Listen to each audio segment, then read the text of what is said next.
of those deaths were from fentanyl. Significant more work needs to be done to curb opioid addiction, including focusing on the precursor chemicals being produced in China and the manufacturing labs in Mexico, as well as tracking down the cartels and criminals that shop these drugs to our nation's children. The Department of Justice must keep this at the top of their priority list. Unfortunately, Madam General, your job at the top will not be easy, and the list of issues that the American people are counting on you to address is long and dangerous.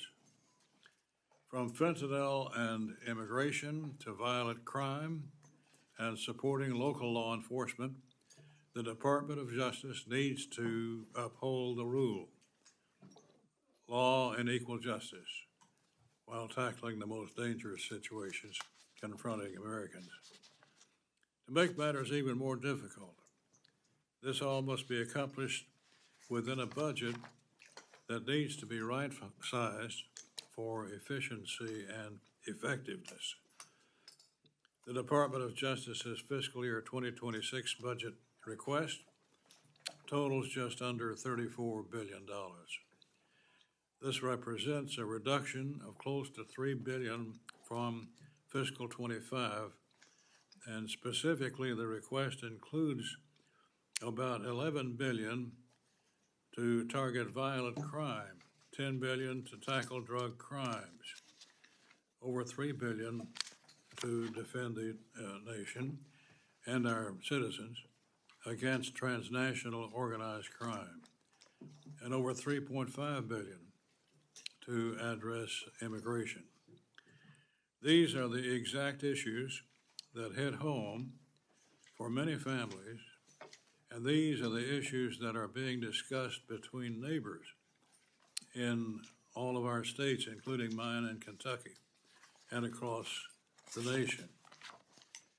After 4 years of politicization at the Biden's Department of Justice, these are the issues that the American people expect you to address. They want a Department of Justice that protects American citizens from violent crime, not one that is weaponized against them for speaking their minds.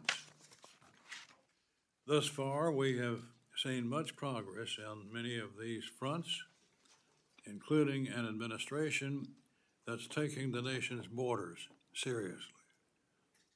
Attorney General Bondi, I stand ready to support you in your efforts to ensure that the American public lives in a society that is free from crime and abuse.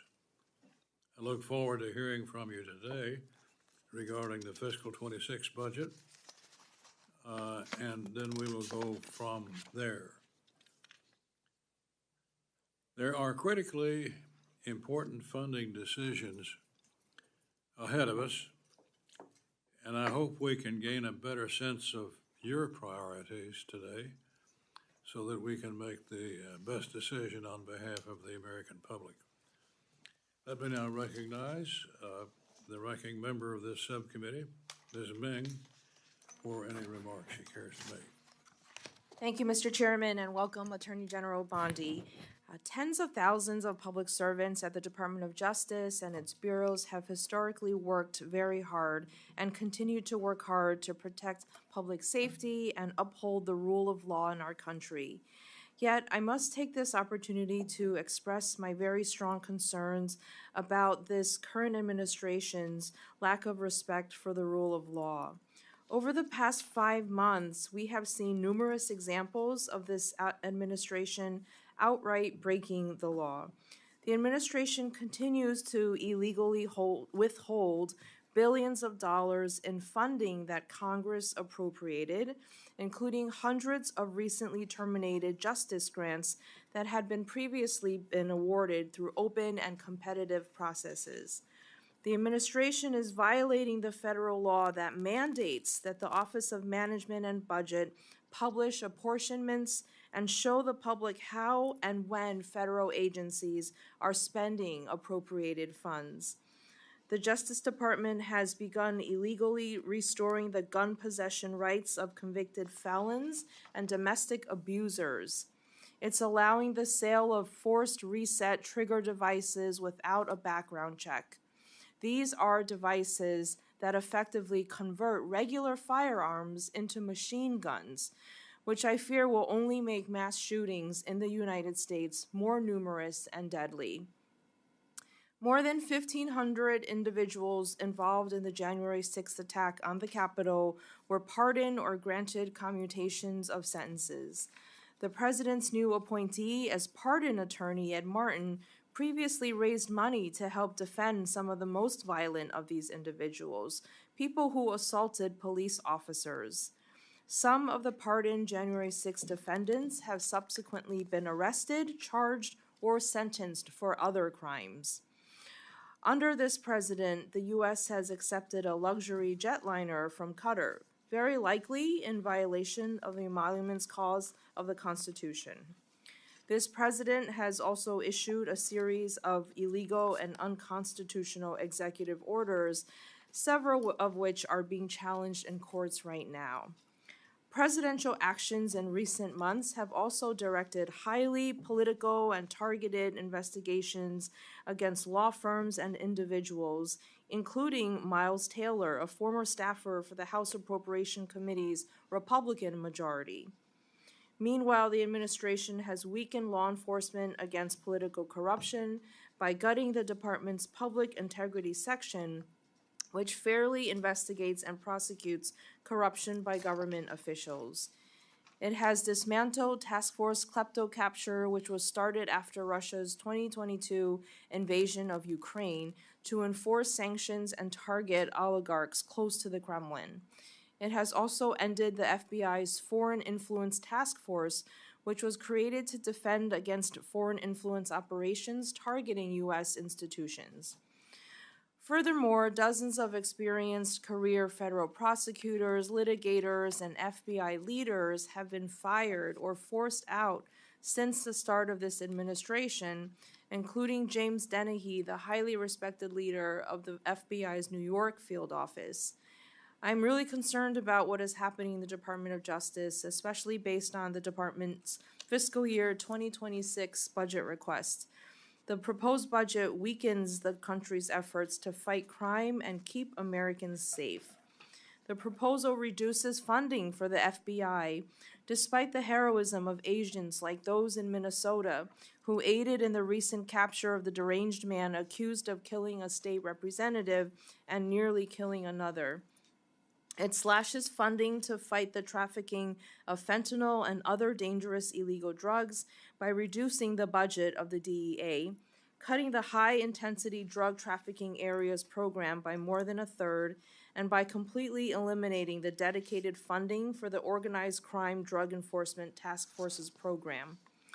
The administration also proposes a cut of more than 25% to the ATF, which will further weaken the government's ability to fight illegal gun trafficking.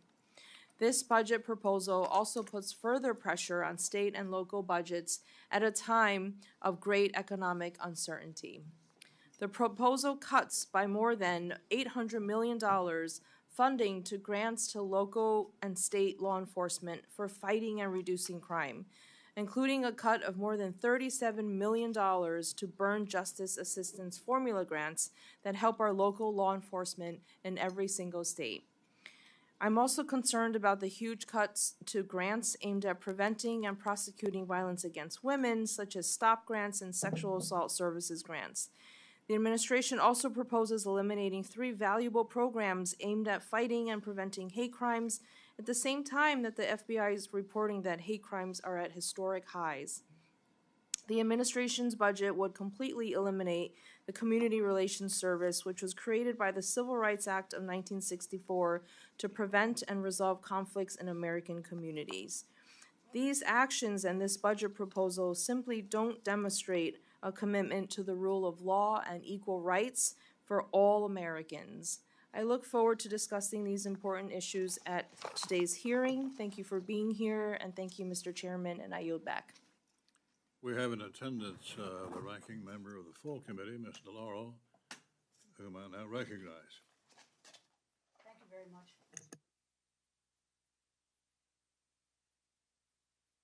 Thank you, Mr. Chairman, and I want to thank you and Ranking Member Meng for holding this budget hearing. And also want to say a thank you to our witness, Attorney General Bondi, for appearing before the subcommittee today. Welcome to the House of Representatives. A well-functioning, well-funded, well-led Department of Justice is critical to the safety and the security of the American people. And the Department of Justice's employees are dedicated public servants who work diligently and often in dangerous settings to keep criminals off the streets. But unfortunately, the Department of Justice under your leadership has become a tool of political retaliation and the front door for criminals seeking to curry favors and pardons. As I told Director Patel last month, pressure from the White House to investigate the president's opponents or to quash investigations of his allies threaten the department's credibility and the very foundations and the foundation on which this nation stands, and that is the rule of law.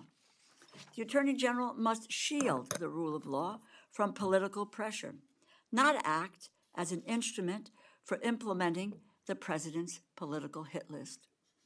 Attorney General Bondi, the Department of Justice is not the president's personal law firm.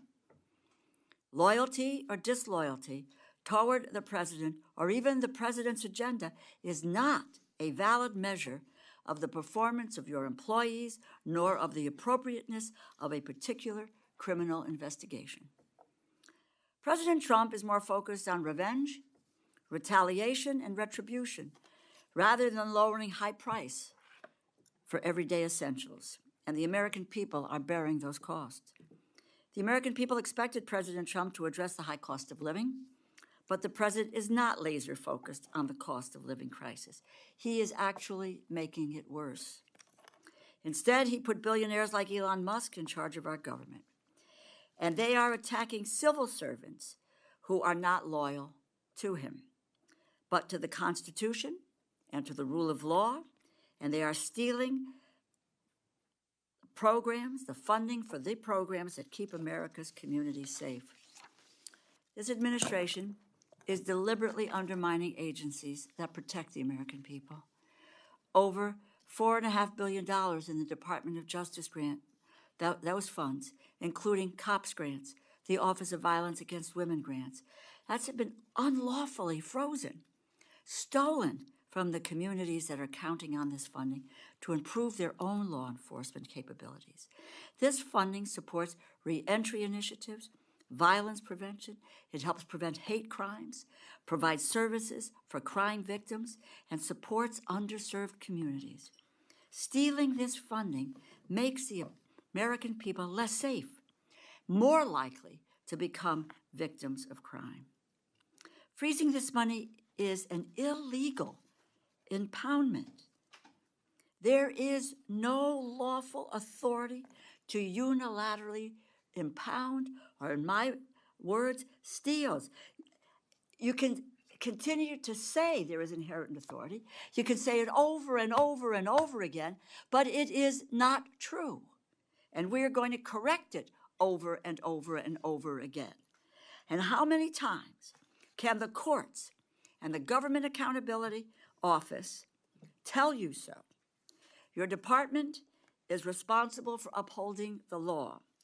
You must unfreeze grant money appropriated by the Congress or be in violation of the law. Moving to the next fiscal year, I'm eager to learn about how the Department of Justice will continue to fulfill its mission with a proposed budget that significantly cuts our nation's law enforcement agencies, key offices, and grant programs. The President's proposed budget would impair and defund the core law enforcement agencies that keep our communities safe. In essence, you are defunding law enforcement.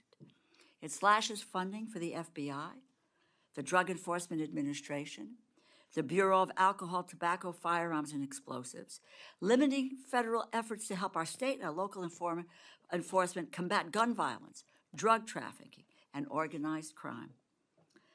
The budget also targets DOJ's foundational legal divisions, cutting funding for civil rights enforcement, environmental protection, and even, yes, national security.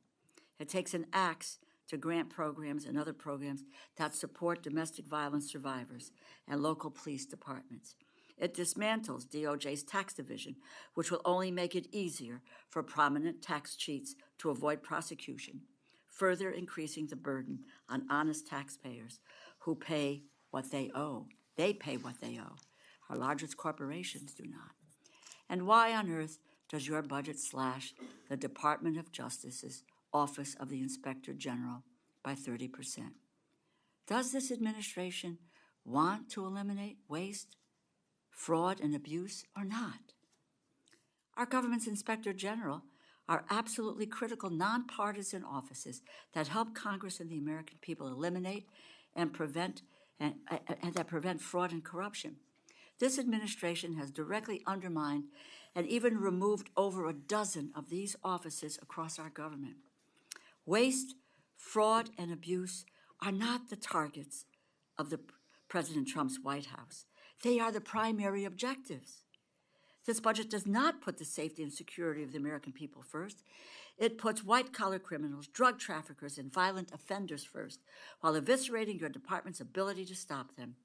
The Department of Justice exists to uphold the rule of law. The American people deserve assurance that everyone will be treated equally under the law. Instead, this administration breaks the law with reckless abandon. President Trump, like every other American, must follow the law. Russ Vought must follow the law. Secretaries Noem and Kennedy and McMahon must follow the law.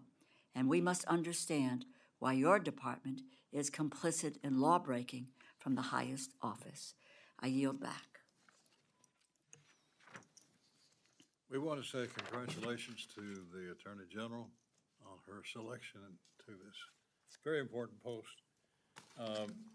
But she brings a great record from her home state of Florida in her earlier part of her life.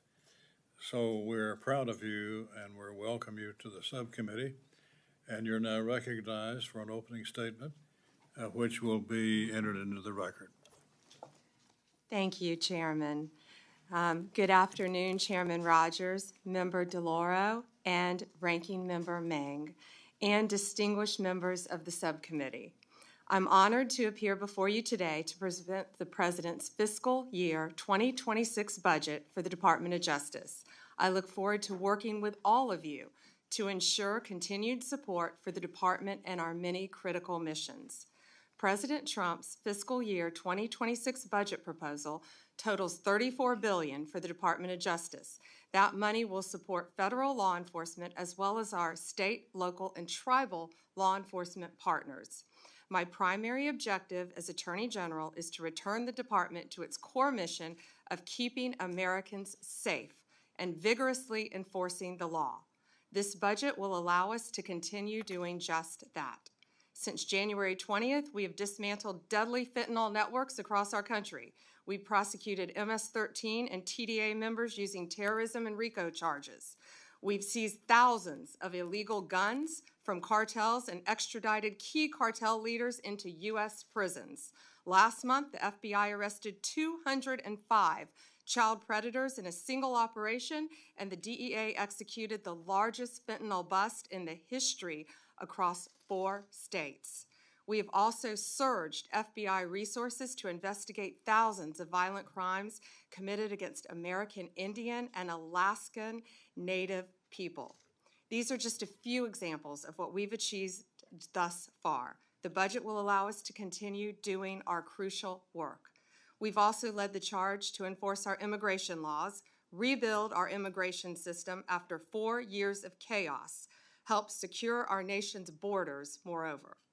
We must guarantee that our laws allow us to process, hold, and remove those who enter our country illegally. Our U.S. attorneys continue to effectively work with law enforcement at all levels to investigate and prosecute the increasing volume of immigrated-related criminal offenses. Additionally, the President and I have established and reinvigorated 3 task forces to enforce the administration's priorities. The Homeland Security Task Force is enhancing federal and state law enforcement cooperation to destroy criminal cartels, foreign gangs, and transnational criminal organizations throughout our country. Joint Task Force Alpha will continue to specifically target the human trafficking and human smuggling networks that took root while our border was wide open. And Joint Task Force Vulcan will continue successful efforts to arrest and prosecute members of TDA and MS-13. We are also committed to making America safe again by reducing recidivism. The Bureau of Prisons has suffered mismanagement, lack of funding, and low morale. Throughout my confirmation process, BOP came up in every single meeting, regardless of the senator's party. The President's budget proposal will address critical staffing shortages, enhance staff retention, and deliver positive changes to a system that has long needed improvements. The resources made available through President Trump's proposal will also empower the department to continue fighting our war on fentanyl. Since January 2025, the DEA has already seized 41.5 million fentanyl pills and 4,470 kilos of fentanyl powder. It's a historic rate, but it's not enough. We won't rest until this poison is off our streets. And finally, the 2026 budget continues my commitment to find savings in the department, reduce inefficiencies, and deliver value to the American taxpayer. In fiscal year 2026, the department will merge components that will work in overlapping areas and make our law enforcement and grant-making efforts more effective. We will emerge from this work as a leaner organization, better equipped to keep the American people safe. Chairman Rogers, Ranking Member DeLauro, Ranking Member Meng, it is my pleasure to highlight our efforts to be good stewards of these resources. I am working diligently to restore confidence and integrity to the department and each of these components. Thank you for your continued support of the department's financial needs and for the opportunity to present our budget request. I also would ask all of us now to pray for our troops in Qatar. Amen. I look forward to working with you, and I'm now happy to take any questions you might have. We will proceed under the 5-minute rule, and I will yield myself the first 5 minutes.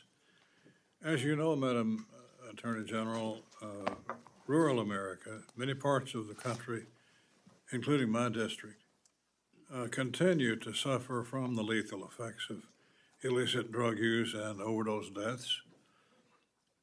How does your 26 budget propose to address drug crimes such as trafficking and the influx? What are you doing differently than in the past? Chairman, what we are doing, we are focusing all of our law enforcement agencies on getting these drugs off of our streets. Since I was a state AG, I focused on the opioid crisis. I focused with all of our agencies working hand in hand on the drug crisis. Securing our borders, I believe, was the first step. We will continue to do that. On May 22nd, I believe, Chairman, we announced the success of Operation Raptor, the FBI-led DOJ operation that targeted fentanyl trafficking on the dark web. That's become a huge problem. You know, with added technology now, we have seen drug trafficking increased not only across our borders, not only through the mail, but also on the web. And that's something I believe that we can all work together on. I believe that crosses party lines. That's something that we all need to work together on.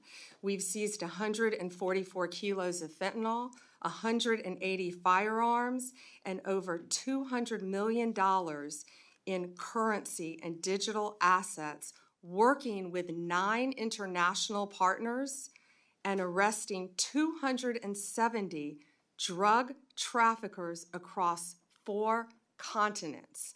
And that was all because of Operation Raptor. On May 6th, we executed the biggest fentanyl bust in DEA's history. We dismantled a Sinaloa cartel that trafficked across 5 states: New Mexico, Arizona, Utah, Oregon, and Nevada. We seized 412 kilos of fentanyl pills, 11.5 kilos of fentanyl powder, and 49 illegal firearms. We arrested 16 accused drug traffickers.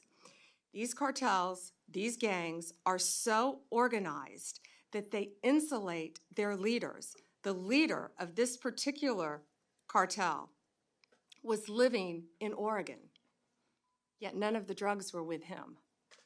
This was incredible police work by all of our agencies, federal agencies, working hand in hand to track them down. I met in conference rooms.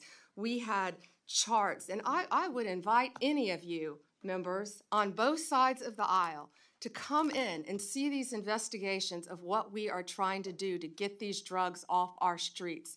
They are so complex, they are so complicated, and what our law enforcement have been doing is really second to none, and I am so proud. They are some of the bravest in the world, and I am so proud at what they have been doing, working with all of our state and local partners to eradicate these drugs. My point of that was in Oregon, was the leader of this particular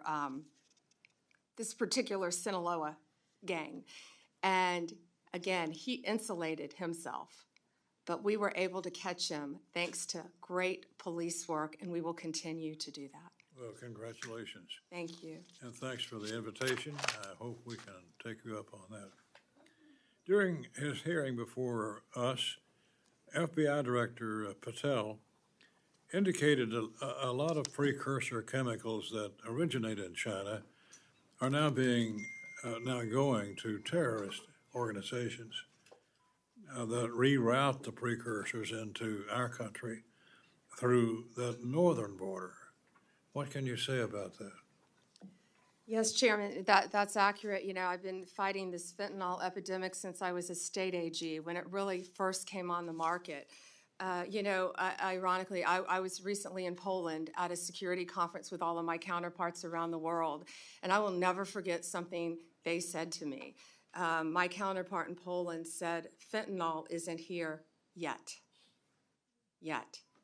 because they protect their borders. And yes, the northern border is now a great concern to all of us, I would think to everyone on this committee. And yeah, that's a great concern, but we will continue to do that. We are fighting to protect those precursors from coming in, as we know. And you know, what they keep doing is they're changing the precursors. And they continue to change them, and they continue to send them through Mexico, through Canada, on ships, through our ports of entry, into our country. But that's something we have to all work together on to stop. I went to our DEA lab. I met with our DEA. It only takes, it looks like almost 2 grains of salt. I had them put sodium chloride in a little bottle so I could show people. That's what it takes to kill you. And that's what our kids are taking. They don't realize that it is mixed in, they think they're buying a Xanax, an Adderall, I can't say this enough, an oxycodone pill. They think they are buying something else, and this junk is being laced, this poison, into these pills throughout our country. And that's something I feel like we can all work together on to try to stop. But yes, that was, a very long answer to yes, it's coming in through our northern border, but we are doing everything we can to secure that. We are working with Homeland Security very closely, and they're doing an incredible job on that as well, Chairman. Ms. May. Madam Attorney General, I wanted to ask about a topic that's of great importance to many Americans and especially my constituents, which is about hate crimes. I'm really troubled that your budget proposes to end the grant programs that may help prevent some of these hate crimes. As you may know, I was the author of one of these programs, the Community-Based Approaches to Advancing Justice program, which was created in fiscal year 2022. This program supported local groups working to increase hate crimes reporting, give community members resources in languages other than English, and to improve relationships between local law enforcement and the community. It was a direct response to the rise in hate crimes targeting Asian Americans during the COVID-19 pandemic. You may recall in March 2021, 6 women of Asian descent were tragically murdered in Atlanta, Georgia. My Hate Crimes Act passed through Congress in May of that year with bipartisan support, including from several of my colleagues on the other side of the dais. For years, I've been hearing from constituents about how scared they felt and have been hearing from members of these communities as well as experts who've told me that one of the best ways to combat hate in this country is to fund prevention programs. So not just prosecution, but also prevention. I have a letter here that hate crime survivors and family members wrote to you in May, expressing their strongest concerns about the termination of these grants. Signed by people like family members of Emmett Till, James Byrd Jr., Matthew Shepard, and survivors of the Pittsburgh synagogue shooting. I ask unanimous consent to enter into the hearing record this letter from these survivors and family members to Attorney General Bondi regarding the termination of hate crimes related grant programs.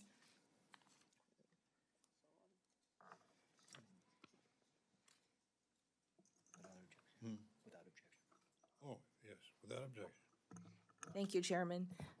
Attorney General Bondi, I absolutely share your support for our law enforcement and for the prosecution of hate crimes in a just way, but we must combat all forms of hate on all fronts, bringing together law enforcement and community leaders and members of the public. And these grant programs have helped many communities do exactly this.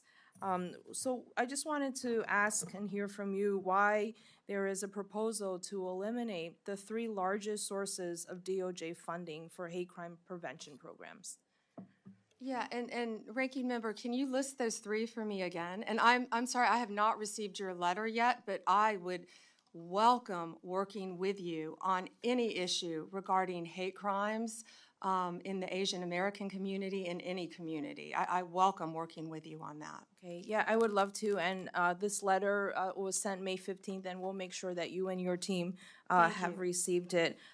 So the programs, one of them, for example, is named the Community-Based Approaches to Advancing Justice. 3 programs have been cut, and one of these programs literally help support our law enforcement departments locally, like our NYPD, to train and respond to hate crimes. Let me see. So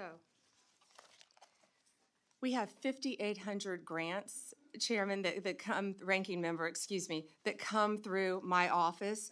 365 have been cut so far. That's approximately 6%.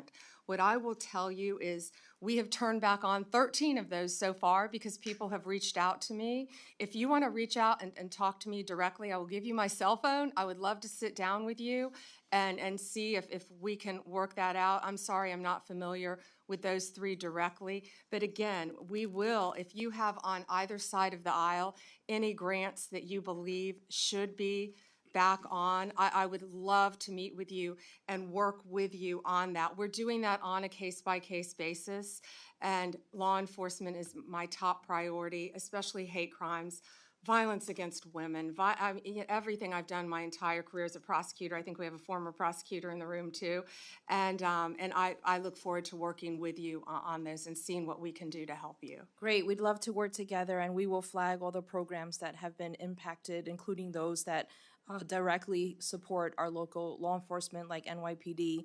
And just to be more specific, the 3 programs mentioned are Community-Based Approaches, Jabara Hire, No Hate, and Shepherd Bird, No Hate Shepherd Bird.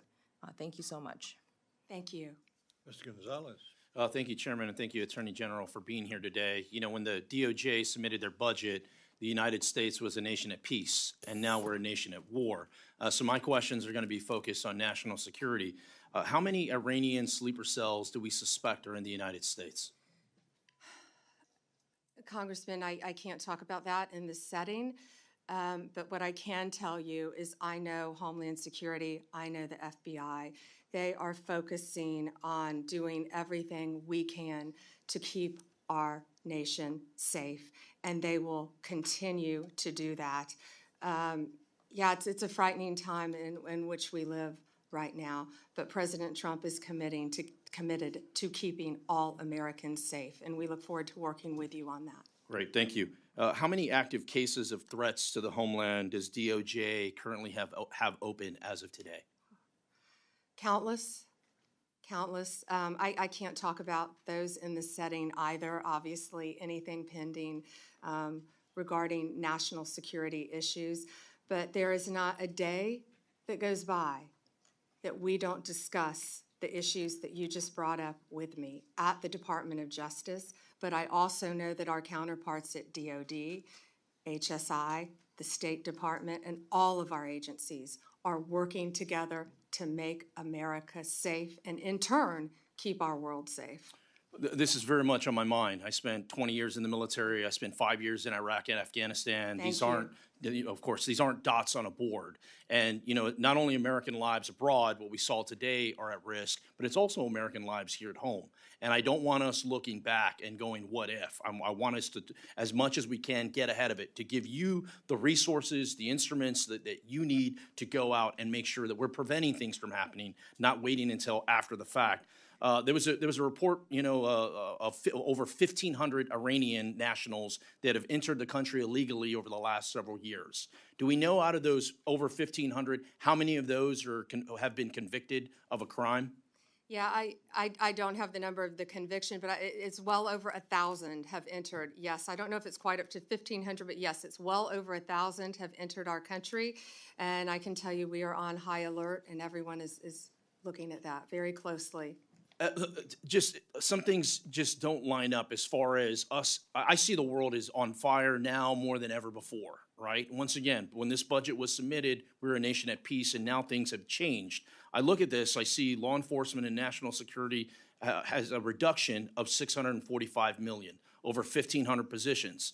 You know, the notes I have, the FBI will implement cost-saving measures. The largest decreases will be in criminal, cyber, response and service branches, and national security branches. FBI's criminal investigation, cyber, and international operations will reduce resources and support various investigations and partnerships. Additionally, the counterintelligence, counterterrorism, threat screening, and weapons of mass destruction programs experience reductions.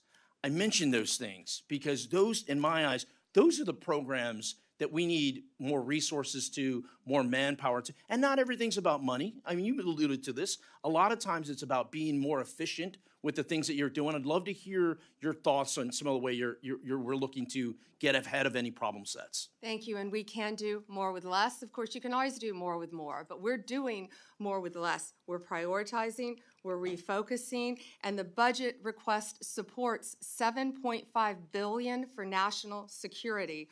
Also, that's why it's very important, I believe, for all of you to support Big Beautiful Bill. The One Big Beautiful Bill gives us a lot of additional funding at the Department of Justice to carry out our mission. The Senate version gives us $11.82 billion. Currently, the House version gives us $3.3 billion. Hopefully, they will come to a compromise in there, but that's where it will truly help Department of Justice combat all of the issues that you brought up and many others. And thank you for your service to our country, especially now. I didn't realize that you had served in Iraq. Thank you.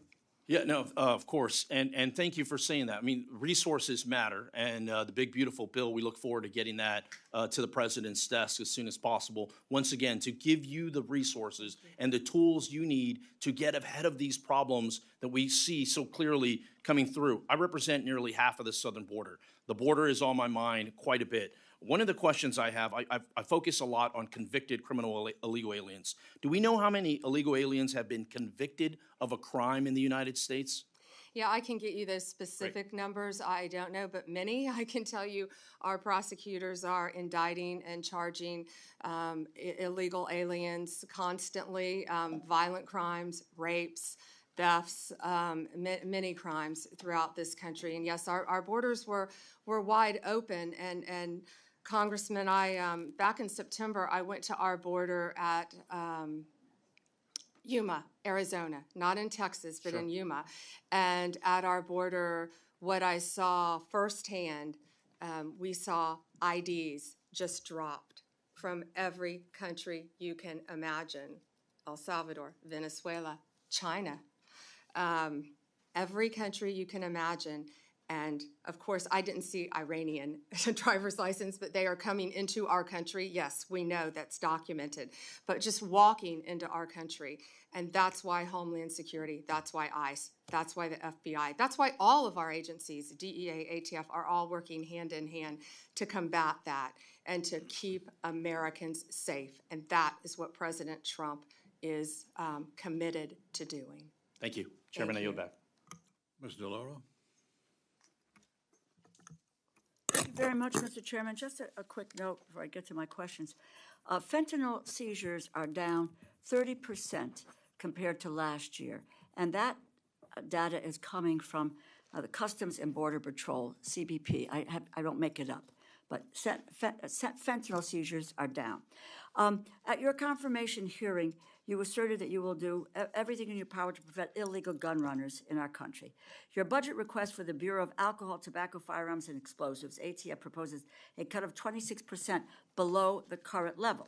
How can you justify such a massive cut without inevitably weakening ATF's ability to help our state and local law enforcement fight illegal gun trafficking? How many ATF law enforcement officers and industry operations investigators do you anticipate will be lost to attrition as a result of this funding reduction you're proposing? So, I am a career prosecutor, and I believe in keeping America safe, making America safe. First, what we're doing is ATF is going to be brought over with DEA. Everyone knows, everyone sitting up here, guns and drugs go together. They go together. We're going to make it more efficient. What I will tell you will not be happening is ATF agents will not be knocking on the doors of legal gun owners in the middle of the night asking them about their guns. They're going to be out on the streets. If I can finish, they're going to be out on the streets. I have three No, minutes. you asked me a question. I did, and you asked me a question, and you haven't I'm gonna answered answer my it. question. So they're going to be out on the streets working You hand haven't in hand answered my with question. DEA You to haven't violate. answered. Mr. Chairman, I'd like an answer to my question. And the question is not being answered. How many ATF law enforcement officers and industry operations investigators do you anticipate will be lost to attrition as a result of the funding reduction you are proposing? You are proposing a 26% cut to ATF for fiscal year 2026, as well as a 4.4% cut to DEA. So you're going to merge the two agencies together, and then you're going to shortchange their resources, so neither one of them will be able to do the job that they have been designed to do. You've got a 34% cut to the high-intensity drug trafficking areas program, no dedicated money at all for the Organized Crime Drug Enforcement Task Force. So, my view, it's fair to say that the Trump administration proposal shortchanges federal efforts to stop illegal gun trafficking and federal efforts to stop the flow of dangerous illegal drugs like fentanyl. As I was attempting to answer your question very calmly, unlike you, Excuse me, Madam Madam Attorney General. Answer yes or no. Tell me what the numbers are. I don't want to hear all of your filibuster about this. Go ahead, please. Tell us the numbers. So we are reorganizing. ATF agents want to be out on the street. Okay, working let me with answer the DEA question for you. agents. I'm going to answer it for you. Page.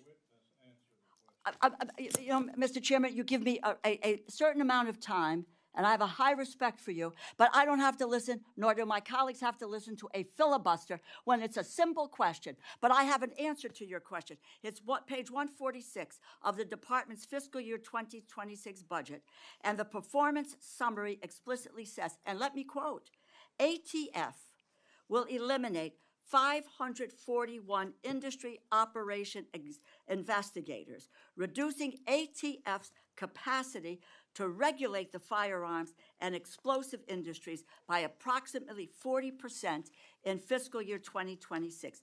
ATF will perform fewer regulatory inspections. And the department summary goes on to say, and let me quote, ATF anticipates a reduction of approximately 284 support personnel and 186 agents based on historical attrition patterns, and these personnel cuts will impact ATF across various functions, unquote.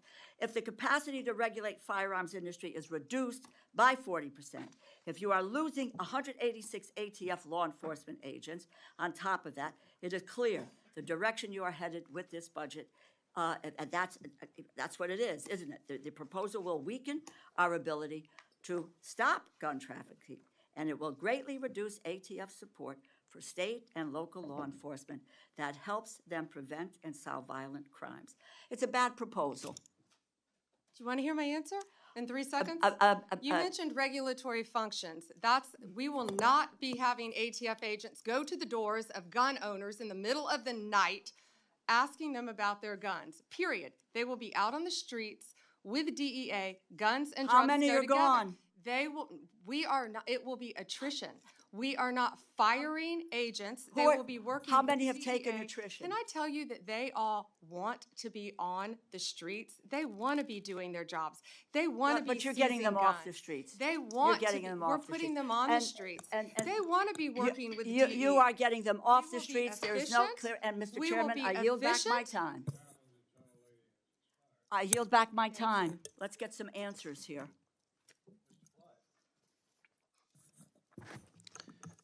Thank you, Mr. Chairman, and thank you, Attorney General Bondi, for being here today. You are, in my mind, a breath of fresh air to our Department of Justice. Thank you. So thank you for your dedication to the Constitution and for equal justice under the law. I am sorely impressed with your experience and how you have handled the Department of Justice so far. As we all know, under the Biden-Harris administration, the Department of Justice, FBI, and ATF were dangerously weaponized to target President Trump and everyday Americans, tactics more fitting of an authoritarian regime than a constitutional republic. From politically persecuting President Trump, then President Biden's chief political rival, to going after pro-life advocates like Mark Houck, the actions of the Attorney General Garland, Director Wray, and the DOJ leadership were unacceptable and unconstitutional, in my opinion. That's why I was very encouraged to see the President's FY26 budget commit to ending the weaponization within the Department of Justice and the FBI. And so, can you elaborate for me, how has the Trump administration's DOJ shifted away from politically motivated investigations and refocused on its core mission, prosecuting the most dangerous criminals? And you mentioned that a little bit in your opening remarks. So if you can focus on the moving away part, I'd appreciate it. Yeah, thank you, Congressman Clyde, and thank you for that. And also, our budget includes $1.2 billion and 2,444 agents for ATF. And those agents will be on the street with DEA. And thank you for letting me answer that question. Yes, ma'am. And we are prioritizing resources addressing illegal firearms and traffickers, and we will reduce unnecessary regulatory efforts, including what I just said about the weaponization. Mm-hmm. That's how ATF, I believe, was weaponized in the prior administration. Also, they were arresting peaceful protesters, the Biden administration, at abortion facilities. No longer. They targeted Catholics at church services. No longer. No longer will parents be arrested at school board meetings because they care about their children. That has ended under this department. That's why Donald Trump won the popular vote and the Electoral College by overwhelming margins. He made that crystal clear, and that's what's happening now in our country. That weaponization has ended. These ATF agents will be on the street fighting drugs. I have been a career prosecutor.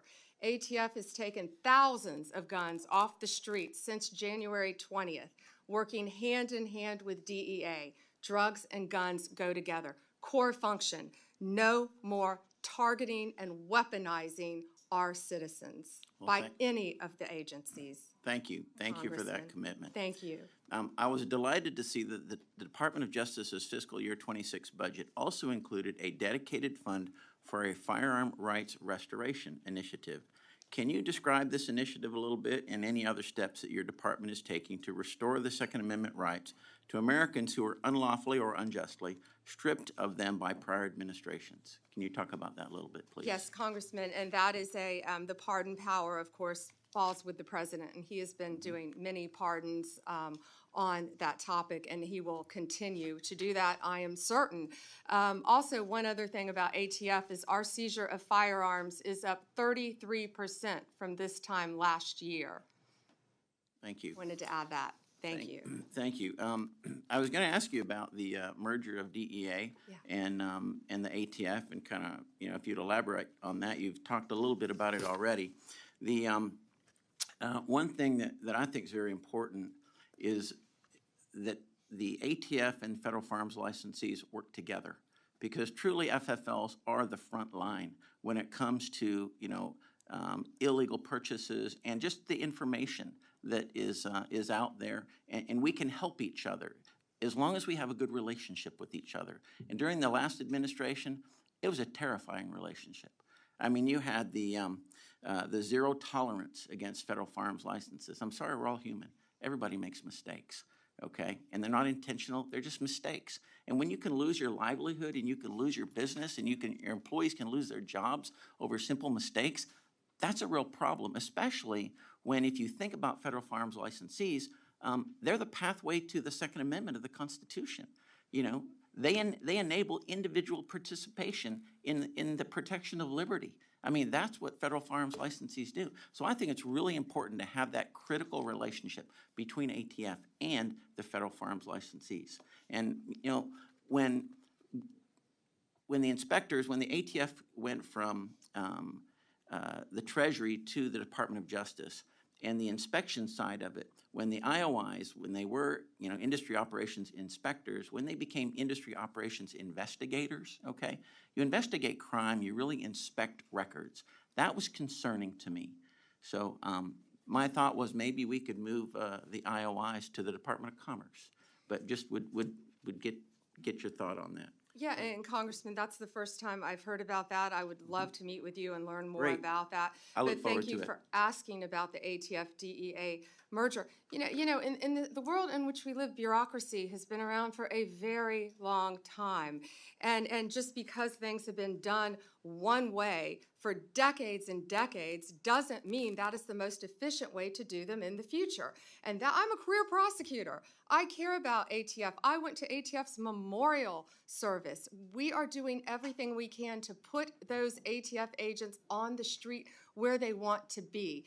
Anyone in modern day history, the years of prohibition are over. ATF, they want to be on the street. They want to be working hand in hand with DEA. That's what they do. No redundancy, no repeat of investigations. They are going to be working together, and that's what this reorganization does. And they're all going to be, it's going to be a great marriage between those two agencies. They're working hand in hand on task forces already. Now they will be working under one umbrella, and it's going to be great for our country. Thank you very much. Thank I you. yield back. It's expired. Mr. Ivey? Thank you, Mr. Chairman. I wanted to follow up on what Congressman Gonzalez raised with you with respect to the new environment that we're in now with the essentially a war with Iran. A few weeks ago, your FBI director sat in the same chair and said that he thought in the budget that's been proposed, they're about $11.2 billion short. He wanted an additional 1,100 positions that were lost to attrition and 1,300 he wanted to have filled. That's before the scenario with Iran. Now, I know you submitted the budget already and you want to stick with it, but please take another look. This is a new environment. I think the points that the congressman raised are very valid with respect to the issue of sleeper cells and threats domestically here. Taking FBI agents off the street now is there isn't a worst possible time you could do it. So please reconsider that and move in a different direction on that, because we need more of them on the street, not fewer. Ms. DeLauro was raising issues with respect to your budget, the IOI cuts and the 86 agents that are going to be cut too. And the concern I have on that front, I know you're saying they want to be on the street, but they're ATF agents that do things that aren't on the street. So like, for example, the Nibbin work where they match the cartridges to the guns is critical. And I'm very concerned that some of the cuts you're going to make are going to impact that. And the Nibbin pieces are critical for state and local law enforcement. It's like you used to be, because a lot of them don't have the resources to track it down. And the information that they can get, they can turn it around in 48 hours. So the man who attempted to assassinate now President Trump, the connection that was made was through this apparatus, this approach. The same thing with the Minnesota assassin. So that's an area where we can't afford to have those kind of cuts, I don't think, at this time. And the performance of fewer regulatory inspections. I had gun dealers in my district who needed those inspections to take place, and important findings have been made, certainly with respect to tracking crime guns and cracking down on gun dealers who are working illicitly. I'm not saying they all do. I mean, many of them operate in the right way, but the only way to track it down is through inspections that have to be aggressive. And by the way, even under the current regime or the previous regime, I think some of them didn't get inspections for maybe every 10 years or so. So it wasn't like it's a constant harassment piece. But I've got some folks here in the corner of the hearing room who are from my district. Moms Demand Action, DMV Mothers Like Me, Women's Missionary Society. I met with them a few weeks ago, and the concern was the issue of gun violence on our streets and the desire to make sure that the federal presence continues to push hard to make sure we close those cases. You're reducing resources, you're reducing the number of agents, as Mr. Patel said. That's moving in the opposite direction. What response would you give to them with respect to the steps that you're taking to make sure not only that we stay safe, but we get even safer and do even more to get violent offenders off the street and get the guns off the street before the violent offenders get them? So first, Congressman Ivey, you're a former prosecutor, and I'm smiling because I could see that in some of your questions. Thank you for those questions. I'm going to try to answer them all in order of how you ask them. You ask about the FBI, our budget, and Director Patel clarified that in front of the Senate, I think, and our budget includes $10.1 billion, 12,926 agents for the FBI. I think clarification would be gentle. It was a complete flip-flop on what he said when he was here. So he was asked 3 times by Ms. DeLauro just to make sure that he was right about what he had said when he was testifying. They prioritize realignment of personnel to the field to carry out national security, which you just talked about, intelligence, criminal law enforcement, and criminal justice missions. Can I do this? Can I just keep? I only have 34 seconds to answer you, and I really want to answer. For you, and I'd love You're to get, asking 3 questions, and you haven't let me answer one. I'd love to get your answers in writing. Quick questions. Nibbin. When you were the Attorney General in Florida, Chairman, can I answer the question? You offered after the Parkland shooting. I believe this is my time under the rules, and I had. Stop the clock. Can we stop the clock? Stop the clock at a different. Mr. Chairman, what I just said was, if you could submit your answers in writing, that would be great. I don't think I've made any kind of statement that's been accusatory with respect to her or her professional reputation. There's been no attack on her. These were just questions that were asked. I'm seeking the answers in writing, which would be great. But I have a couple others that I'd like to ask too, and we'll do them on. No, it hasn't. You cut me off when there were 30 seconds left. Yeah. So, well, that's true too. A couple of you all went over like a minute and a half. Over almost 2 minutes. I just would like my 30 seconds back. And then if she can submit answers in writing, that'll be fine. But, but I want to get these questions in while she's here. I want to ask the questions and she can submit the answers. This is my 5 minutes. I get to do it the way I want to do it. Under the committee rules and under the House rules. These are my 5 minutes. And as I said, I have not been disrespectful to this witness. I have not. Or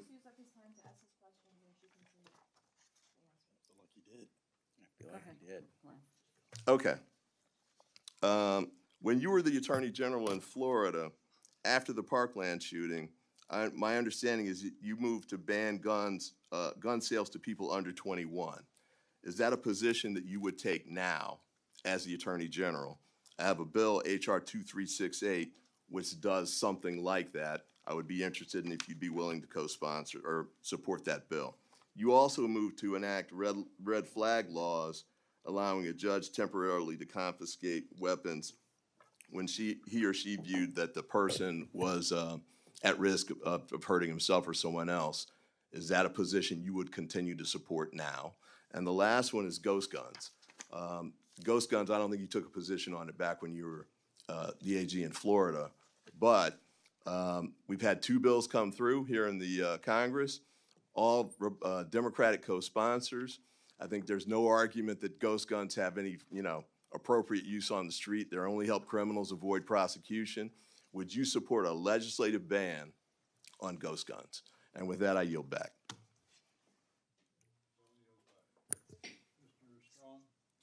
Thank you, Chairman Rogers, Ranking Member Ming, for having this hearing today. I'd also like to thank the subcommittee staff for their hard work.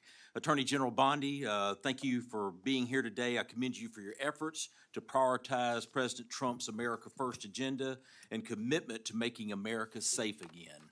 As you know, I represent Alabama's 5th Congressional District, which includes Huntsville and Redstone Arsenal. I'm especially supportive of the FBI Director Patel's plan for the continued movement of FBI personnel to North Alabama. My district has repeatedly answered the call to support our law enforcement agencies with a second-to-none workforce, cutting-edge facilities, and room for growth. Attorney General Bondi, do you support the FBI's plan to move additional personnel and programs to Redstone Arsenal and out of the Beltway? Thank you, Congressman, for your question. And yes, we are moving 500 additional personnel from DC to Alabama, to Redstone. Redstone is a state-of-the-art facility. It will enhance everything we do, training for FBI, training for other employees, and Huntsville provides the most cost-effective location with a distinct partnership opportunities, and we support all of that that's happening, and I look forward to visiting it one day. Could I have a couple minutes to answer a couple of your fellow congressman's questions? Thank you. He asked me about NIBN, and yet he didn't want to hear my answer. NIBN means National Integrated Ballistics Enforcement Network. I'm very aware of that. We are not cutting that. ATF's receiving $66 million. It's an important program. And I know he would not intentionally attempt to mislead anyone by saying that I'm trying to cut that, but that's not being cut. I'm a career prosecutor. I've used that. I'm sure he's used it as a prosecutor. It's an important program that provides critical support to 7,200 state and local partners we work with. It's a key element to combat violent crime and firearms. So I am a huge supporter of NIBN, and we will continue to do that. You asked me to talk to moms. I will always speak to moms in my office, in any environment. Yes, and I lived the Parkland shooting. I still talk to and meet with all of those families, both Democrat and Republican alike. I will continue to do that as a career prosecutor. Speaking of moms, I'm sure you met with Patty Moran. She is the mom of a murdered woman in your district. I'm sure you met with her. I'm sure he met with Tammy Nobles, Kayla Hamilton. That was her daughter who got murdered. So yes, I'm willing to meet with any mom from any side of the aisle. And thank you, Congressman, for letting me discuss that. Absolutely. Would the gentleman yield? I want to move my questions. In my district, we have the FBI, the ATF, DHS working together to address bombing incidents and use of explosives. The FBI's Hazardous Device School and Terrorist Explosive Device Analytics Center, affectionately known as TDAC, the ATF's National Center for Explosives Training and Research, and the U.S. Bomb Data Center are all located at Redstone Arsenal. As mentioned, ATF's National Center for Explosives and Training Research is a world-class facility located at Redstone. The center provides remarkable training facilities and specializes in life-saving explosives and arsons training. Can you discuss how merging the ATF with the DEA will streamline their activities while ensuring their critical and unique capabilities are maintained? Yes, absolutely. And yes, the National Center for Explosive Training and Research at Redstone, it's pretty remarkable what they do. They oversee the canine operations, I believe, as well as the criminal profiling, the explosives, the arson investigations, and I look forward to working with you. I look forward to visiting that. I really want to go to that facility. There are no cuts planned for that. And that's where ATF and DEA, again, can partner together. The drugs and the guns go together. Those agents will be working hand in hand. The bureaucracy at the top will be gone. There will be no redundancy. They will be working hand in hand at that facility and many others throughout our country. Thank you. Mr. Attorney General, I just want to thank you how you represent yourself and you represent this country. It's a hard task what you have to do. You represent Democrats, Republicans, but what you have done in these first 5 months have reestablished the American people's belief in what the DOJ is to do for the American people. Mr. Chairman, I yield back. Amen. Seven yields back. Mr. Morelli? Thank you, Mr. Chairman, and Ranking Member Meng for holding this important hearing, and thank you, Attorney General Bondi, for appearing before us today. Madam Attorney General, I serve in addition to the Appropriations Committee as a ranking member of the Committee on House Administration. I sent you a letter last week along with my Republican counterpart, Chairman Brian Stile, requesting an increase in federal prosecutory resources to address threats against members of Congress, particularly in light of what happened last week in Minnesota, that tragedy. In 2024, the U.S. Capitol Police identified and received nearly 9,500 concerning statements or threats against members. Federal prosecutors have only secured 8 convictions so far, and the heightened threat environment demands an all-hands-on-deck approach. Will you commit to assigning an assistant U.S. attorney or a special assistant U.S. attorney in each of the 94 federal districts to, at least on a part-time basis, investigate and prosecute threats against members of Congress? So thank you for bringing that up, and I take that very seriously. Not only what happened in Minnesota was horrible. I've spoken to Keith Ellison. I've spoken to Amy Klobuchar about that. It's horrible. We are involved in that. The FBI was involved. Our U.S. attorneys are involved. Many of these are district to district. So the way we're doing that is, I will tell you, my National Security Division is involved in all of those and assisting in those. We meet every single morning and we discuss that. But many of those, Minnesota, will be handled in the state in which it happened. Another one is So, may Governor. I'm sorry if I can keep going. I'm sorry. I don't mean Quickly, to. though. I filibuster. Governor Shapiro and what happened in Pennsylvania with Governor Shapiro. I've spoken to Governor Shapiro. We are working hand in hand, our U.S. attorney with the district attorney there, hand in hand, just like in Minnesota. I made sure our U.S. attorney and our district attorneys there were working hand in hand. Political party doesn't matter when something like this happens. And I also want to make sure all members of Congress are safe as well. Okay, and I would reiterate, Chairman Stile and I think Chairman Stile and I agree that at least a part-time in each of the 94 districts would be appropriate. Let me change topics for just a moment. I'm really quick on that. Yes, we're doing that through our National Security Division, so I think that's already in the works, and I would be glad to meet with you in a secure facility to talk about that. Very good, thank you. Continuing, in addition to my role here, the committee that I serve on as an authorizer oversees Capitol security as well as federal elections, so I'm closely following the aftermath of January 6th. Recently, several defendants who received presidential pardons related to that day are now arguing in court that the pardon covers crimes like, for instance, illegal firearm possession discovered in a search of an individual's home in California months after January 6th. What's your position on whether the pardons cover these separate offenses? The pardon power rests with the president, not the Department of Justice, and some of that is pending litigation, and I cannot discuss pending litigation.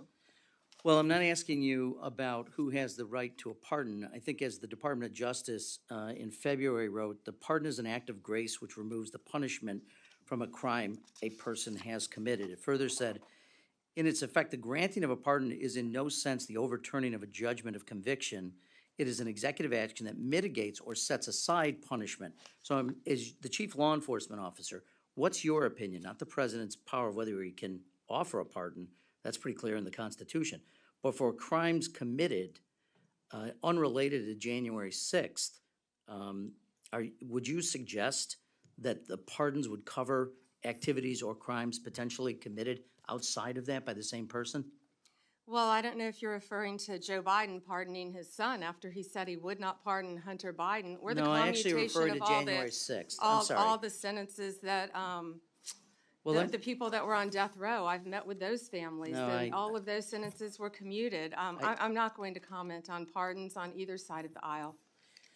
So, well, I'm not asking about either side. I'm asking, you're the chief law enforcement officer in the United States. You have a responsibility directly, but you swore an oath to the Constitution, not the president. Want to know what your views are on the extent to which pardons cover potential crimes committed by individuals who have been pardoned but unrelated to January 6th.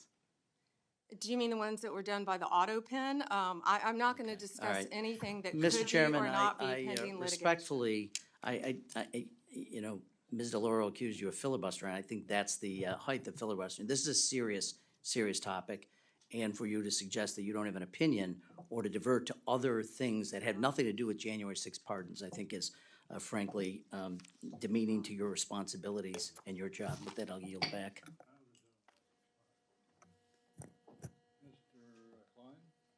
Thank you, Mr. Chairman. Attorney General, thank you for being here today. You know, when I am home in my district talking to my constituents, they are concerned about their safety. They are concerned about the safety of their communities, the safety of their neighborhoods. And as we have spoken many times under your leadership, the DOJ has taken decisive steps to restore the rule of law, to tackle violent crime, and to hold both foreign and domestic bad actors accountable. I read your opening statement, and I just wanted to give you an opportunity to go back again and talk about, in light of 4 years of open borders, the drugs that are coming in, the sex trafficking, the human trafficking, the gangs that have moved in, the terrorism that has infiltrated the United States, the sleeper cells that may or may not be present in this country, the political prosecutions that we saw over the 4 years of the Biden administration, the fact that we are restoring integrity to the office and the rule of law. Can you restate for my constituents how the actions of the Department of Justice and your agencies are keeping them safe? Thank you, Congressman. And we have also been working hand in hand on a task force with your governor, with Governor Youngkin. And we started a task force with Governor Youngkin, and that's something that we would like to take to every single state, both Democrat and Republican. And that's how we've been able to fight these gangs, these transnational cartels, these organizations, these criminal organizations.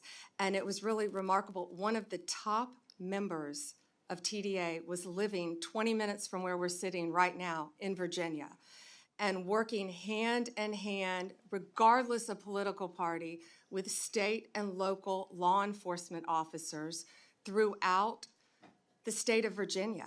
We were able to dismantle a major gang, and there are so many gang members, and he was another one who was living there. I think when he was arrested, he had multiple, and ATF was involved in that, multiple guns when he was arrested, but he did not have any of the drugs on him. He had insulated himself because he was one of the leaders of the criminal organization. And so these task force working together with the state of Virginia have been remarkable. So that's one way to break it down, what we've done. And we're just so proud of the partnership that we've had with your state, dismantling the gangs, the guns, the drugs, and we'll continue to do that. And when you have that partnership, you can get a lot done. You can get so much done. Secure a safer community for the people living there. When you have sanctuary states like California and who are preventing you from actually getting in there and actually getting the gangs off the streets, getting the drugs and the human trafficking off the streets, that hurts the people of those states. You know, when the streets of Los Angeles descended into scenes more fitting of a failed state than a major American city, mobs setting fire to police cruisers and looting entire city blocks, videos online showing American flags being burned and the flags of foreign nations being flown, some carried by rioters proudly waving them through smoke-filled streets. The Department of Homeland Security has revealed new data saying that ICE law enforcement is now facing a 500% increase in assaults while carrying out enforcement operations. Can you describe what actions you've taken to hold these sanctuary jurisdictions accountable? And I have a couple questions after that. Yeah, thank you. To California specifically, and we have made it very clear. If you spit, I believe it was an ICE officer, someone spit on him, we charge them federally. We will charge you if you spit on a law enforcement officer. If you loot under the Hobbs Act, that is a robbery, and we will charge you with robbery. We are going after the maximum penalty federally for anyone who touches a federal agent, and we are also going to protect our state and local law enforcement agencies and officers.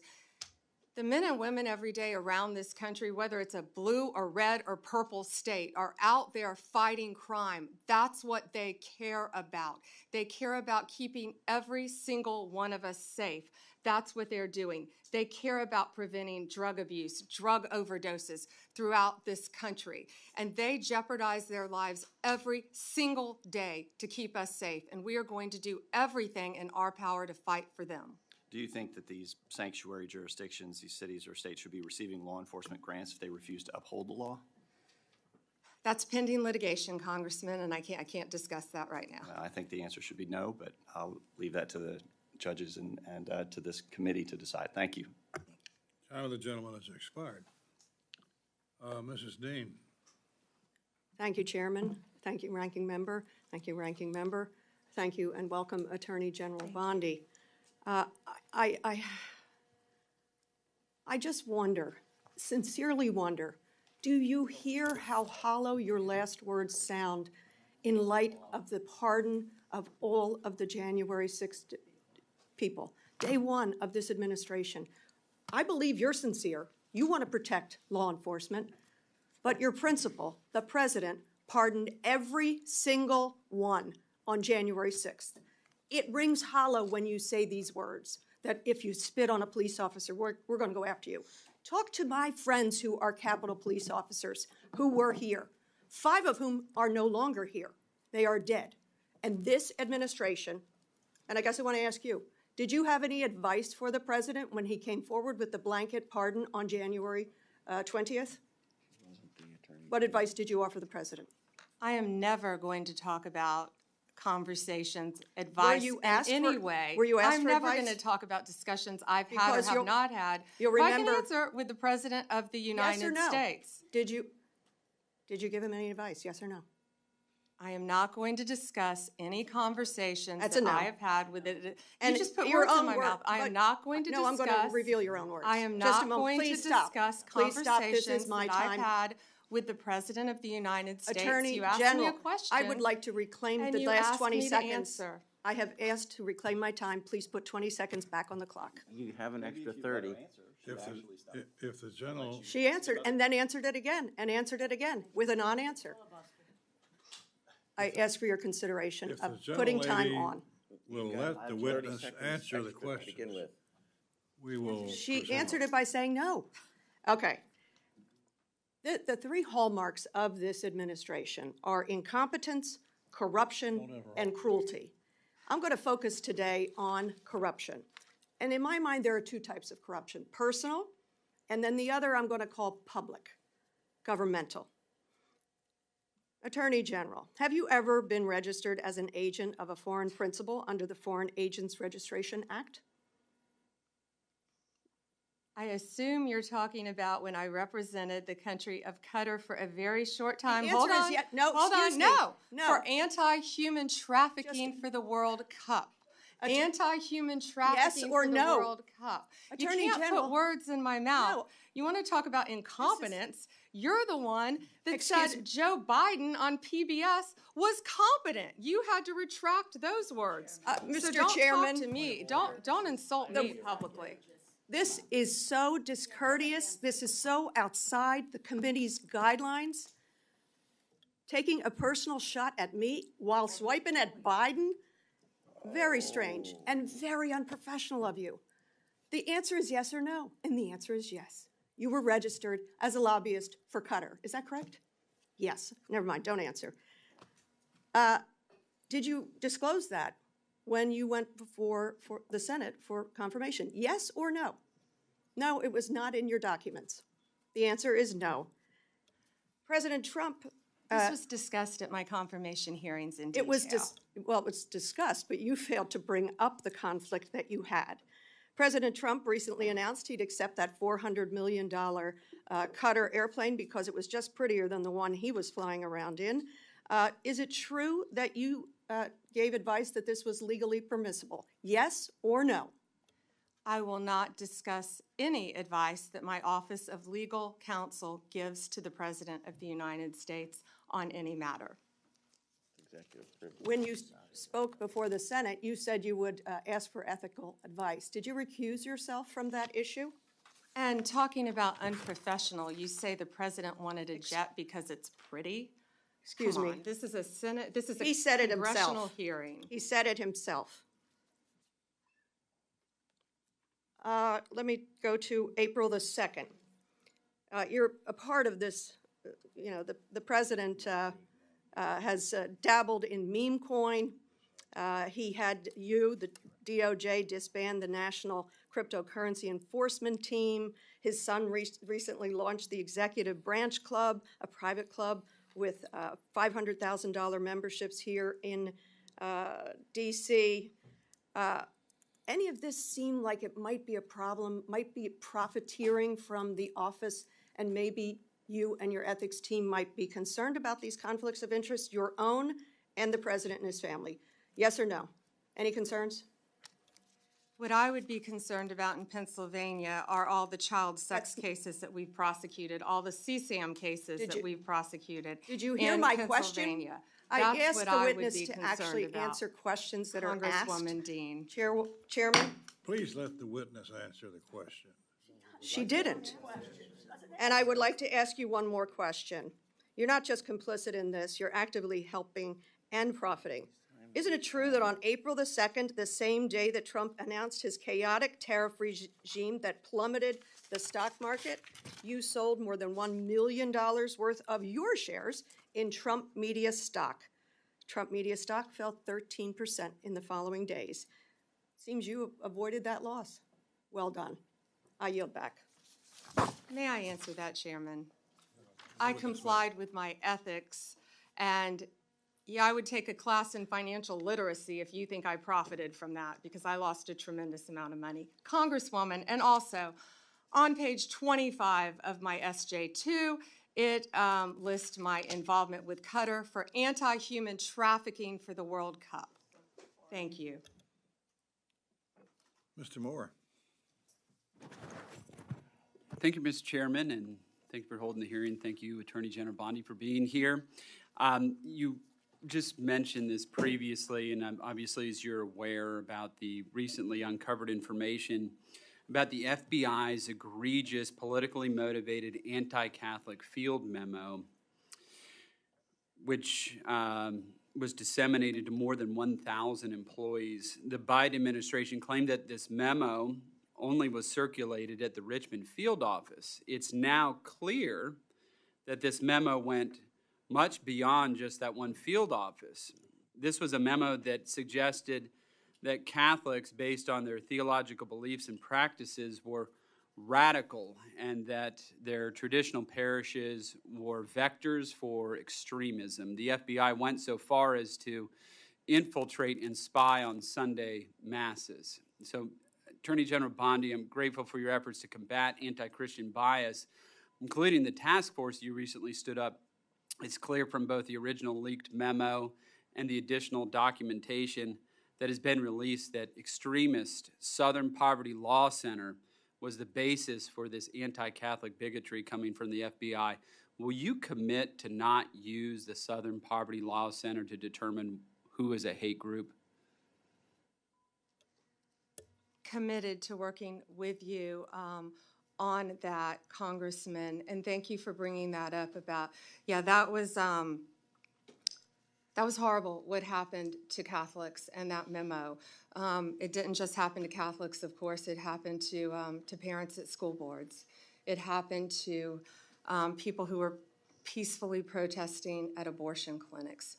That's the end of weaponization under the Trump administration. Well, thank you for that, Attorney General Bondi. What additional resources can this committee provide to further execute your efforts to eradicate anti-Christian bias in the federal government? Yeah, we're committed to working with you. Our Civil Rights Division, led by Harmeet Dillon, is doing an incredible job working on those issues and many more. Our Civil Rights Division, I met with her this morning. I talk to them almost daily, and they are working to protect people of all religions. And, you know, especially now, I'm actually surprised that hasn't come up yet this morning, but in light of everything happening with Israel, all of the anti-Semitic things that have been happening around our country. I went to the crime scene here in D.C. of 2 young people who were leaving a Jewish museum and were gunned down simply because of their religion. It was horrific. It was horrific. And then in Boulder, Colorado, when a Holocaust survivor was firebombed, lit on fire because she was Jewish. And so it's not only Catholics, it's every religion. And even mosques that were slow-walked under the Biden administration and not allowed to open. We will protect every religion in this country. Well, thank you for your commitment to that, and I truly appreciate it, and I think everybody of faith in the United States appreciates that.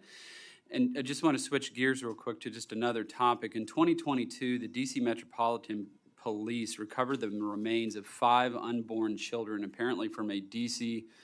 abortion mill, which appeared to be the victims, these 5 remains that were found, victims of a brutal partial birth abortions. As you know, Congress passed a bipartisan law outlawing this gruesome practice in the early 2000s. Public reporting suggests that the President Biden's DOJ directed the D.C. Chief Medical Examiner to destroy the remains of the children without performing an autopsy, which the CME appears not to have done yet. General Bondi, will you commit to working with me and this committee to conduct a full and fair investigation into the deaths of these children to ensure justice is served for the DC-5? Yeah, and Congressman, that is a ongoing investigation and pending, so I cannot discuss that in this forum. But on a collateral matter, the woman who retrieved those 5 fetuses was convicted, and she was pardoned by President Trump. And they were basically unborn babies, is what is alleged in the. But I can't discuss it any further. All right, thank you, Mr. Chairman, and thank you, Attorney General Bondi. I yield back. Mr. Merlin. Thank you, Chairman. Thank you, Ranking Member. Attorney General, thank you for joining us today. Our law enforcement officers, first responders, and local safety agencies are the backbone of our communities. In Northwest Indiana, I've worked hard to bring critical federal grant dollars home, funds that directly support the brave men and women who protect us every day. Unfortunately, funding for 2025 has been rescinded, weakening our public safety framework and making our neighborhoods less safe. I firsthand have a positive impact in securing dollars and investments for Gary, Indiana, East Chicago, Lake County, and Michigan City that were force multipliers that were technology such as license plate readers and the COPS grant. I'm asking you today what can we do to ensure that those funds are going to continue to flow to my district? And in light of the HIDA, I'm in Northwest Indiana, Gary, Indiana. We are a HIDA district where we have the Chicago traffic. That's vitally important to my district. I just need commitments that that funding will continue to be going forward and that our agencies will have that support.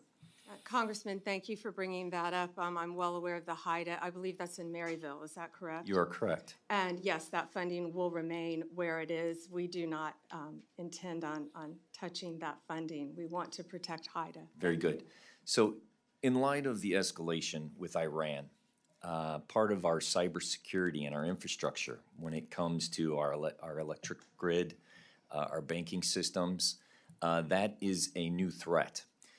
Does this budget reflect increasing our cybersecurity protections, and how is the Department of Justice going to protect our infrastructure when it comes to bad actors such as Iran coming directly at our infrastructure in a cyber attack? Yeah, we have $50 million for cybersecurity, and also in the one big With an M, 50 million? 50 million, yeah, Okay. but also in the one big beautiful bill, it is also addressed to give us more resources. And you know, it's not only Can I Iran, ask- as you well know, it's China as well. But Right. yes, I wholeheartedly agree with you. In the Congressman. reconciliation, tomato, in the reconciliation bill, can you tell me what more resources are going to go towards cybersecurity? Because I was under the impression that was decreased. Can I get you, I will get you those numbers. Okay. Yes. I want to do everything I can to help you protect cybersecurity, all of us in this country, not only again with Iran, but also with China and all of our foreign adversaries around the world. Okay. And then just a question of curiosity that I have. Director Patel was here a couple of weeks ago, and we talked about the emails that went to the FBI agents, meaning, please tell us what you did at the end of the week. Give us 5 reasons why you did.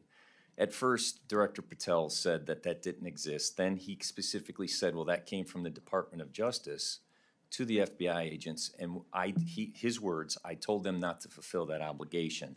How do you manage that if you give a directive to your Director of FBI and he chooses not to fulfill that? And where did that information go? So when someone from the FBI, an agent, fulfilled that obligation of giving you the information of what they were working on, where did that data go and how is it secured? Yeah, and Congressman, I'd be happy to see who answered that, but I asked, when I learned about it, I asked that it be withdrawn, and it was, that email. When you learned about the email going to the FBI agents, you asked them to withdraw it. Who did you ask to have it withdrawn? My entire office, and it was. So it is unknown who sent that email? Well, it came from my office, but when I learned it went to the FBI, we asked that it be withdrawn. Where is the gap of my understanding? If it came from your office, you're telling me you didn't send it? I didn't realize it went to the FBI. That email went out. So- And the purpose of that email was to make sure, just so you know, it was to make sure that these people were sitting at their desk and working and alive, that there were people actually Okay, and responding. I It agree. could have been, I got up and got a cup of coffee. Sure. That So was without the going into purpose. that, the people that did answer it, where did that data go? I will find out and I will get you that information. And I only ask as a national security issue as Absolutely. they're working on sensitive issues. And I thank you for joining us, and I yield back my time. Thank you. Gentleman, yields back. That concludes today's hearing. I want to thank our witness, Attorney General Bondi, for being here today. We would normally like to do another round of questions, but we don't have time.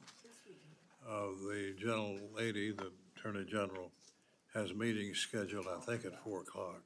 Thank you. So we will not be able to do a second round because of that. Great to answer the question. So without objection, members may have 7 days to submit additional questions for the record. Subcommittee stands adjourned.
they said she's got a 4 o'clock, so she can't do a long thing.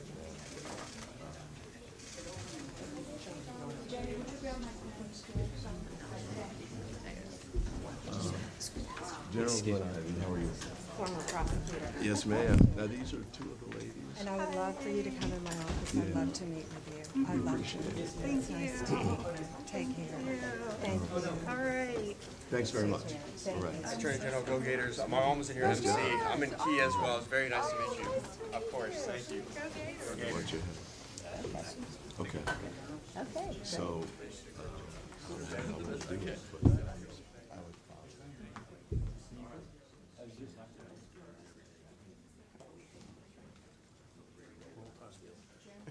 Two kids at Auburn. It's a mess in our state.